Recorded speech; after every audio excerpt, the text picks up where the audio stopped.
नमस्कार, बुलेटिन में आपका स्वागत है। आपके साथ मैं दीपेश बरगले। चलिए देखते हैं 15 शहर 15 रिपोर्टर।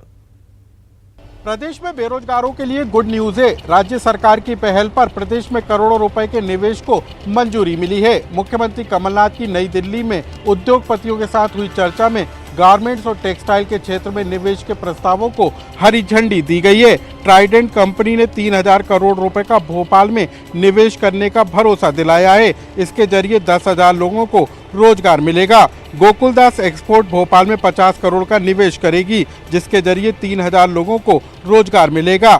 मयूर यूनिकोटर्स ग्वालियर में 100 करोड़ रुपए का निवेश करेगी, इससे 1000 लोगों को रोजगार मिलेगा। टेक्सटाइल और गारमेंट्स के सेक्टर में करोड़ों रुपए के निवेश के प्रस्तावों को आज दिल्ली की बैठक में मंजूरी दी गई। इसके अलावा मुख्यमंत्री कमलनाथ ने कॉन्फ्रेंस में ऐलान किया है कि 100 करोड़ से ज्यादा का निवेश करने वाले उद्योगों को मेगा इंडस्ट्रीज माना जाएगा और उद्योगों को सरकार निवेश प्रोत्साहन नीति के जरिए कई रियायतें देगी। उद्योगों को समय सीमा के अंदर 40 से ज्यादा सेवाएं 7 दिन के अंदर मुहैया कराई जाएंगी। सभी तरह की मंजूरियां तय समय सीमा में मिल सकेंगी। उद्योग लगाने वाले कंपनियों को सरकार इंसेंटिव भी देगी। मुख्यमंत्री कमलनाथ ने plug and play industrial park बनाए जाने का ऐलान किया है। ये पार्क सीहोर में डेवलप होगा। 60 एकड़ पर इस जमीन पर पार्क बनाया जाएगा। निजी सेक्टर की मदद से गारमेंट पार्क बनाया जाएगा। इंदौर के देवास के पास बरलाई में पीपीपी मोड पर एक गारमेंट पार्क तैयार होगा। मुख्यमंत्री कमलनाथ ने उद्योगपतियों के साथ चर्चा में इस बात का भी भरोसा दिलाया है कि निवेश लाने पर कंपनियों को सरकार कई रियायतें देगी। इसके अलावा इंसेंटिव देने का भी ऐलान किया है। बहरहाल मुख्यमंत्री कमलनाथ की दिल्ली में हुई उद्योगपतियों के साथ मुलाकात कई मायनों में महत्वपूर्ण और सफल रही है। पोहे खाने से बांग्लादेशियों की पहचान बताने वाले बीजेपी के राष्ट्रीय महासचिव कैलाश विजयवर्गीय ने इंदौर को ही पित्त दोष बता दिया। उन्होंने कहा कि इसके निवारण के लिए वो पित्त पर्वत पर हनुमान जी की सबसे बड़ी मूर्ति की प्राण प्रतिष्ठा कराने जा रहे हैं।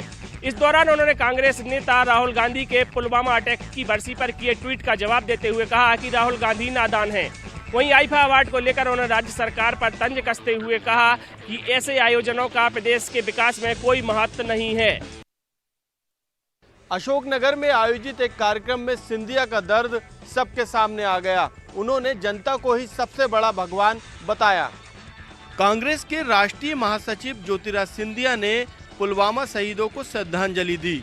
इस दौरान मंच पर उनका दर्द सबके सामने आ गया। उन्होंने कहा कि जनता ही आम व्यक्ति को नेता बना देती है, जनता ही जमीन पर लाकर खड़ा कर देती है। आज मैं जरूर जमीन पर खड़ा हूँ। सिंधिया ने आगे कहा कि पर मैं यही चाहता हूं कि वहीं टिका रहूं और आपके दिल में बना रहूं। शायद पूरा साथ न रहा हो, इसलिए इस चुनाव में कमी रह गई। कई बार ज़्यादा आत्मविश्वास मुश्किल में डाल देता है। हम ये सोच लेते हैं एक वोट से क्या फ़र्क पड़ेगा। चुनाव में हार के बाद दूसरी बार अशोकनगर आया हूं। सिंधिया ने यह भी कहा कि देश की एकता और अखंडता के लिए हम सब एक साथ हैं। कोई भी विदेशी शक्ति देश की एकता और अखंडता पर प्रश्न चिन्ह लगाने की कोशिश करे तो उसे हम मुंह तोड़ जवाब देंगे। सिंधिया का नाम पीसीसी चीफ की दौड़ में शामिल है, लेकिन ये राह मौजूदा राजनीति में इतनी आसान नहीं है।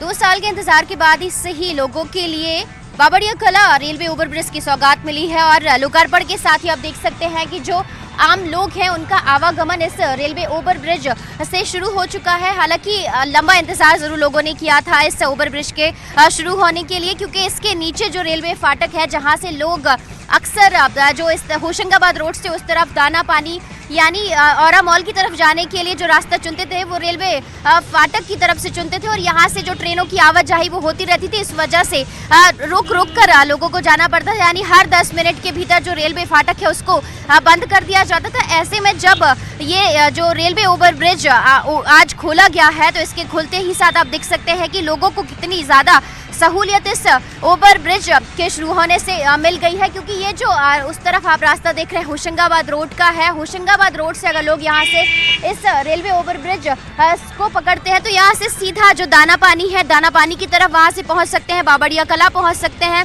वही रोहित नगर भी वहां से आसानी से इस रेलवे ओवरब्रिज की सहायता से पहुंचा जा सकता है। वहीं दूसरी तरफ ये जो होशंगाबाद के उस तरफ जो कोलार की तरफ जो रहने वाले रहवासी हैं उनके लिए भी इस ओवरब्रिज से गुजरने पर काफी सहूलियत मिलेगी। हालांकि दूसरी तरफ 33 करोड़ रुपए की लागत से ये जो रेलवे ओवरब्रिज है वो तैयार किया गया है और कांग्रेस सरकार में इसका भाजपा सरकार में इसका निर्माण शुरू किया गया था और कांग्रेस सरकार में आज इसका लोकार्पण किया गया है। लेकिन लोकार्पण के साथ ही इस ब्रिज को लेकर सियासत भी देखने को मिली। इसमें कहा गया कि इस ब्रिज को लेकर जो घटिया निर्माण है वो किया गया है, वही यानी अब ये ब्रिज बाबूलाल गौर के नाम पर होगा और जल्द से जल्द नगर निगम की परिषद में इसके नामकरण को लेकर प्रस्ताव भी रखा जाएगा। हालांकि विवाद चाहे जो भी हो, लेकिन आम लोगों की सहूलियत के लिए ब्रिज बनाया गया था और उनकी सहूलियत आप देख सकते हैं किस तरह से आवागमन शुरू हो चुका है। छिंदवाड़ा के सौंसर में शिवाजी की प्रतिमा हटाए जाने के मामले ने जोर पकड़ लिया है। हालात यह है कि कांग्रेस और भाजपा दोनों ही इस मैदान में कूद पड़े हैं। कांग्रेस इस मामले में जहां प्रतिमा स्थापना की बात कह रही है, वहीं भाजपा ने अपने बड़े नेताओं को इसके लिए आमंत्रित किया है और एक बड़े आंदोलन की तैयारी की जा रही है। मामला उस समय गर्मा गया जब 3 दिन पहले स्थानीय अधिकारियों ने शिवाजी की प्रतिमा हटा दी। हालांकि बाद में अधिकारियों ने इस बात का तर्क दिया कि वे यहां भव्य समारोह के साथ प्रतिमा को स्थापित करना चाहते हैं। मामला बढ़ते देख भाजपा नेताओं ने मोर्चा संभाला और इस मामले को लपक लिया। इस पूरे मामले में कल आ रहे पूर्व मुख्यमंत्री शिवराज सिंह चौहान के दौरे पर कांग्रेस की निगाहें हैं। माना यह जा रहा है कि हजारों की संख्या में लोग यहां अपनी उपस्थिति दर्ज कराएंगे। हालांकि कांग्रेस भव्य समारोह की तैयारी में जुटी हुई है। कांग्रेस नेताओं का कहना है कि मुख्यमंत्री की मौजूदगी में भव्य समारोह आयोजित किया जाएगा, जिसमें शिवाजी की प्रतिमा की स्थापना पूरे जोशो खरोश से की जाएगी। दिल्ली में विधानसभा चुनाव के परिणामों को लेकर भाजपा और कांग्रेस में हड़कंप की स्थिति बनी हुई है। वहीं चाचौड़ा से कांग्रेसी विधायक लक्ष्मण सिंह ने एक ट्वीट करते हुए पार्टी आलाकमान को ही नसीहत दे डाली है। विधायक लक्ष्मण सिंह ने ट्वीट करते हुए लिखा है कि हार की समीक्षा की जाए और कार्यप्रणाली में बदलाव की जरूरत है। वहीं लक्ष्मण सिंह के ट्वीट के बाद पार्टी के अंदर हलचल की स्थिति बनी हुई है। दिल्ली विधानसभा चुनाव के परिणामों को लेकर जब दिग्विजय सिंह से सवाल किया गया था तो दिग्विजय सिंह ने कहा था कि भाजपा को हराना ही एक लक्ष्य था, जिसको लेकर कांग्रेस ने अपना वोट बैंक शिफ्ट किया। बहरहाल दिल्ली के चुनावों को लेकर दोनों ही राजनीतिक दलों में उठापटक की स्थिति बनी हुई है। वहीं लगातार नेताओं का एक दूसरे पर कटाक्ष भी किया जा रहा है। सीआरपीएफ की जन्मस्थली नीमच और जहां हम खड़े हैं ये है सीआरपीएफ कैंपस। आज यहां के त्रिजंगा पार्क में पुलवामा के शहीदों को पूरी आन बान शान से श्रद्धांजलि दी गई। आज़ादी के बाद इसी जगह स्वर्गीय सरदार वल्लभ भाई पटेल ने सीआरपीएफ की नींव रखी थी और यहीं से निकले वीर सपूतों ने भारत माता के लिए अपना सब कुछ न्यौछावर कर दिया। पुलवामा की शहादत से नीमच गौरवान्वित है। यहाँ का हर बाशिंदा उन वीर सपूतों को दिल से श्रद्धांजलि दे रहा है और आज उसी सिलसिले में नीमच के सीआरपीएफ के तमाम अफसरों और जवानों ने पुलवामा के शहीदों को जमकर याद किया और खुद को गौरवान्वित महसूस किया। पुलवामा आतंकी घटना की पहली बरसी पर शाहजहांपुर में भी लोगों ने शहीदों को श्रद्धासुमन अर्पित किए। डिफेंस सोल्जर एकेडमी नामक एक निजी संस्था ने शहर के बस स्टैंड पर एक श्रद्धांजलि कार्यक्रम आयोजित किया था, जिसमें अतिरिक्त पुलिस अधीक्षक राधेश्याम प्रजापति, एसडीओपी कोतवाली टीआई, आरआई समेत तमाम पुलिस अधिकारियों ने पुष्प चक्र अर्पित कर शहीदों को श्रद्धासुमन अर्पित किए। इस मौके पर भूतपूर्व सैनिक, मौजूदा सैनिक और अन्य आमजन ने भी शहीदों को श्रद्धासुमन अर्पित किए। कार्यक्रम में आयोजकों द्वारा असम राइफल्स के शहीद जवान के परिजनों को शाल सिपल देकर सम्मानित किया। इस दौरान शहीद के परिजन भावुक हो गए। आपको बता दें कि पिछले साल जम्मू कश्मीर के पुलवामा में हुई आतंकी घटना के बाद 40 से ज्यादा सीआरपीएफ जवानों की मौत हुई थी और आज पहली बरसी पर शाहजहांपुर जिले के विभिन्न अंचलों में जगह जगह श्रद्धांजलि कार्यक्रम आयोजित हुए और इन कार्यक्रम को देखकर यही कहा जा सकता है कि शहीदों की चिताओं पर हर बरस लगेंगे मेले, वतन पर मिटने वालों के यही निशान होगा। पिछले दिनों होशंगाबाद जिले के पिपरिया में एक महुए का पेड़ अंधश्रद्धा का केंद्र बन गया था और यहाँ पर बेकाबू भीड़ को कंट्रोल करने के लिए पुलिस और प्रशासन को काफी मशक्कत करनी पड़ी थी। कुछ ऐसे ही हालात बैतूल जिले के आमला तहसील के रेंगा ढाना में भी देखने मिल रहे हैं, जहां एक महुए के पेड़ के इर्द गिर्द मेला सज गया है, दुकानें लग गई हैं और यहां एक महिला ने खुद को देवी का अवतार बता करके लोगों का इलाज शुरू कर दिया है। महिला द्वारा ये कहा जा रहा है कि महुए के पेड़ की परिक्रमा करने से बीमारियां और भूत प्रेत जैसी बाधाओं से उन्हें निजात मिल जाएगी। ऐसा सुनते ही लोगों का हुजूम यहाँ उमड़ रहा है। दूर दूर से लोग यहाँ पर महुए के पेड़ के इर्द गिर्द इलाज करवाने के लिए जमा हो रहे हैं और कुछ होशंगाबाद जैसे ही हालात बन रहे हैं। हालांकि महुए के पेड़ से किसी को आराम हुआ हो ऐसा कोई भी सबूत अभी तक नहीं मिला है और ना ही इसकी कोई उम्मीद की जा सकती है। लेकिन अगर जिला प्रशासन और पुलिस ने समय रहते कार्रवाई नहीं की तो यहाँ पर भी हालात बेकाबू होने की पूरी संभावनाएं बनी हुई है। हर लड़के का सपना होता है कि वो अपनी सपनों की शहजादी को शाही ठाट बाट से शादी करके अपने घर लेके आए। इसके साथ ही हर माँ बाप का सपना होता है कि उनके बच्चों की शादी बड़े धूमधाम से की जाए, शाही ठाट बाट से की जाए। ऐसा ही सपना धार जिला कांग्रेस अध्यक्ष बालमुकुंद सिंह गौतम ने देखा और ये सपना उन्होंने पूरा भी किया। मौका था उनके बेटे जयवर्धन सिंह गौतम की शादी का। बारात गुजरात गई हुई थी, वहाँ से बारात जब लौटी तो गांव वाले हेलीकॉप्टर देखकर अचंभित रह गए।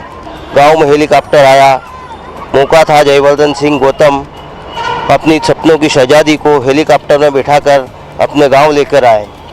इसके बाद ग्रामीणों की बड़ी संख्या में भीड़ लग गई। हेलीकॉप्टर देखने ग्रामीण बड़ी संख्या में पहुंचे। वहीं पूरा परिवार इस शादी से खुश दिखाई दिया। शाही ठाट बाट वाली शादी से सभी देखकर लोग अचंभित। ब्रेक के बाद आपका स्वागत है। चलिए फिर शुरू करते हैं 15 शहर 15 रिपोर्टर का सिलसिला। छत्तीसगढ़ बीजेपी को कहा गया है कि वो आरएसएस की क्लासेस जो है वो रेगुलर अटेंड करें। जी हाँ, तो अब छत्तीसगढ़ बीजेपी के जो तमाम नेता हैं वो आरएसएस की क्लासेस में लगातार दिखाई देंगे। दरअसल केंद्रीय नेतृत्व को ये लगता है कि छत्तीसगढ़ बीजेपी के जो तमाम नेता हैं, जो खासतौर पे युवा नेता हैं, वो आरएसएस की विचारधारा और बीजेपी की जो विचारधारा है उससे दूर होते जा रहे हैं और कहीं ना कहीं वो कांग्रेस की विचारधारा के करीब होते जा रहे हैं। और यही वजह है कि पिछले दिनों भोपाल में जो बैठक हुई थी उसमें मोहन भागवत ने छत्तीसगढ़ बीजेपी के तमाम जो बड़े नेता हैं उनसे बात भी की थी। हालांकि इस संबंध में जब डॉक्टर रमन सिंह, जो कि बीजेपी के राष्ट्रीय उपाध्यक्ष भी हैं और पूर्व मुख्यमंत्री भी हैं, उनसे पूछा गया तो उनका कहना था ऐसा नहीं है, हम अपनी मर्जी से जाते हैं। ये ज़रूर है कि आरएसएस में देश हित के बारे में जो भी चीज़ें हैं वो बताई जाती है और इसमें कोई हर्ज नहीं है। उन्होंने ये कहा कि ये ज़रूर है कि ये प्रोफेशनल्स और तमाम तरह के जो लोग हैं उन्हें वो ज़रूर जो क्लासेस हैं वो अटेंड करेंगे। ये भी बताया जा रहा है कि जो तमाम बीजेपी को ये भी टारगेट दिया गया है कि छत्तीसगढ़ के जो प्रोफेशनल्स हैं उनको ज़्यादा से ज़्यादा आरएसएस की तरफ जोड़ा जाए और उनकी जो क्लासेस हैं वो अटेंड कराने के लिए उन्हें ले जाया जाए ताकि वो इस विचारधारा के करीब आ सके। हालांकि इस संबंध में कांग्रेस का कुछ और कहना है। कांग्रेस के जो प्रदेश अध्यक्ष हैं मोहन मरकाम, उनका कहना है कि भारतीय जनता पार्टी अगर इस तरह से करती है तो उसे नुकसान ही होगा, बल्कि भारतीय जनता पार्टी को ये सब करने के बजाय ज़मीन पर काम करना शुरू कर देना चाहिए। आरएसएस कहीं ना कहीं ये मान रही है कि जो भारतीय जनता पार्टी के जो तमाम युवा नेता हैं वो ठीक से भारतीय जनता पार्टी की जो विचारधारा है उसको नहीं पहुँचा पा रहे हैं। और वहीं केंद्रीय नेतृत्व का भी ऐसा मानना है कि बीजेपी के जो अलग से पहचान थी वो जो पहचान है वो कहीं ना कहीं धूमिल होती जा रही है और इस पहचान को फिर से एक तरह से कहें कि तीखा करने के लिए इस तरह की जो कवायद है वो देखी जा रही है। तो ऐसे में देखना ये है कि ये जो निर्देश दिया गया है इसका जो बीजेपी के जो युवा नेता है वो कितना पालन करते हैं। बजट सत्र से ठीक पहले अनियमित कर्मचारियों ने अपनी आवाज बुलंद की है। रायपुर के धरना स्थल में तमाम अनियमित कर्मचारी पहुंचे हुए हैं। प्रदेश के सभी जिलों से ये कर्मचारी आए हुए हैं। 5 सूत्रीय कर्मचारियों की मांगे हैं जिसमें किस तरह से नियमितीकरण सबसे प्रमुख मांग है। इसके अलावा जो कर्मचारियों की छटनी की जा रही है वो छटनी रोकी जाए और साथ ही कर्मचारियों को ये आश्वस्त किया जाए कि उन्हें नौकरी से नहीं निकाला जाएगा। तकरीबन जितने भी जिले से अनियमित कर्मचारियों के संगठन हैं उन्होंने इस महाधरने का जिस तरह से समर्थन किया है। और बात ये भी है कर्मचारियों की कि पहले जब बीजेपी की सरकार थी तब काफी दिनों तक इन्होंने आंदोलन किया था और उस समय कांग्रेस के तमाम नेता इनके आंदोलन में पहुंचे थे और नियमितीकरण की बात कही थी। लेकिन अब क्योंकि प्रदेश में कांग्रेस की सरकार आ गई है और 1.5 साल का वक्त हो चुका है लेकिन अब तक कर्मचारियों का नियमितीकरण नहीं हुआ है और इसलिए कर्मचारियों की ये मांग है कि सरकार उनका नियमितीकरण करे और बजट सत्र से पहले सरकार पर दबाव बनाने की ये तैयारी है। कैमरा पर्सन सुरेश पासी के साथ देवव्रत भगत, न्यूज़ 18 रायपुर। पंचायत चुनाव में जिस तरह से कांग्रेस ने पूरी तरह से अपना कब्जा जमा लिया है, बीजेपी का सूपड़ा साफ हो गया है। राजधानी रायपुर जिले की बात करें तो यहाँ पर 4 जनपद पंचायत आते हैं चारों पर कांग्रेस ने अपना कब्जा जमाया है। बीजेपी का सुपड़ा साफ हो गया है। जिला पंचायत अध्यक्ष की अगर बात करें तो यहां से कांग्रेस की जिला पंचायत अध्यक्ष दुबेश्वरी वर्मा ने अपना कब्जा बरकरार रखा है। जिस तरह से बीजेपी ने लगातार अपनी बात ये कही थी कि यहां से जिला पंचायत अध्यक्ष बीजेपी की बनेगी, लेकिन जिस तरह से यहां पर वोटिंग हुई, 16 सदस्यों ने अपना वोटिंग किया, जिसमें से 12 सदस्यों ने कांग्रेस को समर्थन देते हुए डोमेश्वरी वर्मा को यहां से जिला पंचायत अध्यक्ष नियुक्त कर दिया है। अब देखना यह होगा कि जिस तरह से बीजेपी का लगातार जिला पंचायत, जनपद पंचायत से लेकर हर जगह सुपड़ा साफ हो रहा है, तो इसको किस तरह से मंथन करती है या किस तरह से अपनी पार्टी का जिस तरह से लगातार जनाधार घट रहा है उसको किस तरह से संभालती है। लगातार प्रदेश पे जो सड़क दुर्घटनाएं हैं बढ़ती जा रही हैं। लगातार जो दुपहिया वाहन चालक हैं उनकी मौतें ज़्यादा संख्या में हो रही हैं। जिस तरह से इस साल की अगर बात करें आंकड़ों की तो तकरीबन 2400 से अधिक के जो ये आंकड़ा पार हो चुका है। लगातार दोपहिया चालक जो है वो उनका इस दुर्घटना हो रही है और लगातार जिस तरह से प्रदेश में जो दुपहिया वाहन सड़क हादसे हैं उनकी संख्या बढ़ती जा रही है। जो सुरक्षा व्यवस्था की अगर बात करें तो जिस तरह से ट्रैफिक व्यवस्था वो दुरुस्त नहीं है, जिसके चलते लगातार घटनाएं होती हैं। और जो सड़क की व्यवस्था अगर बात करें तो सड़क भी यहाँ पर वो इतनी अच्छी सड़कें नहीं हैं, सड़कों में गड्ढे हैं, जिसकी वजह से भी हादसे लगातार बढ़ते जा रहे हैं। हादसे के बढ़ते की सबसे बड़ी कारण यही है कि जिस तरह से सड़कें होनी चाहिए वो सड़कें छत्तीसगढ़ में नहीं है, जिसके चलते यहाँ पर वो दुर्घटनाएं लगातार बढ़ती जा रही हैं। जिस पर पार पाना या जिस पर रोक लगाना ना तो यातायात पुलिस के पास है, ना तो छत्तीसगढ़ पुलिस के पास कोई ठोस पहल है, साथ ही ना तो राज्य शासन के पास में ऐसी कोई ठोस पहल है जिसके चलते जो लगातार सड़क हादसे बढ़ते जा रहे हैं उनको रोका जा सके। काफ़ी लंबे समय के बाद बीजेपी के चेहरे पर खुशी लौटी है और बीजेपी दफ्तर में रौनक लौटी है। विधानसभा चुनाव के बाद लगातार जिस तरह के परिणाम बीजेपी के पक्ष में आ रहे थे, उसके बाद बीजेपी खेलने में पूरी तरह से निराशा के बादल थे। लेकिन नगर निगम के बाद जो जिला पंचायत चुनाव हुए उसमें पूरे बस्तर की अगर बात करें तो बीजेपी ने कई जगहों पर अपना कब्जा जो है वो बरकरार रखा है। अकेले अगर बस्तर संभाग के जगदलपुर की बात करें तो यहाँ पर 10 जिला पंचायत के जो सदस्य हैं वो बीजेपी ने काबिज जीते थे और 1 निर्दलीय जीता था और उसके बाद 4 जो है कांग्रेस के पक्ष में गया था। ऐसे में शुरू से ही ये माना जा रहा था कि इस बार जो है जिला पंचायत अध्यक्ष में बीजेपी का कब्जा होगा। लेकिन आज जो वोटिंग हुई उससे पहले जिस तरह का बवाल बीजेपी के अंदर बना उसे देख करके कुछ लोग आशंका भी जाहिर कर रहे थे। दरअसल मनीराम कश्यप जो कि 3 बार के जिला पंचायत सदस्य रहे हैं, उनकी दावेदारी प्रबल मानी जा रही थी और उनके द्वारा नाम निर्देशन पत्र भी जमा कर दिया गया था।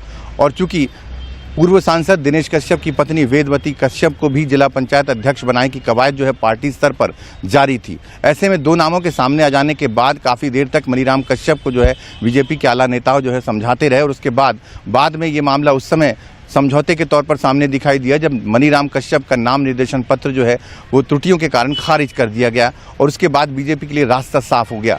लेकिन उसके बाद भी बीजेपी की चिंता इसलिए बढ़ती रही कि क्योंकि पिछले बार जीती हुई बाजी जो है बीजेपी ने हारने की स्थिति में थी और यही वजह है कि बीजेपी ने इस बार किसी भी तरह की कोई कोर कसर छोड़ने की गुंजाइश नहीं रखी थी।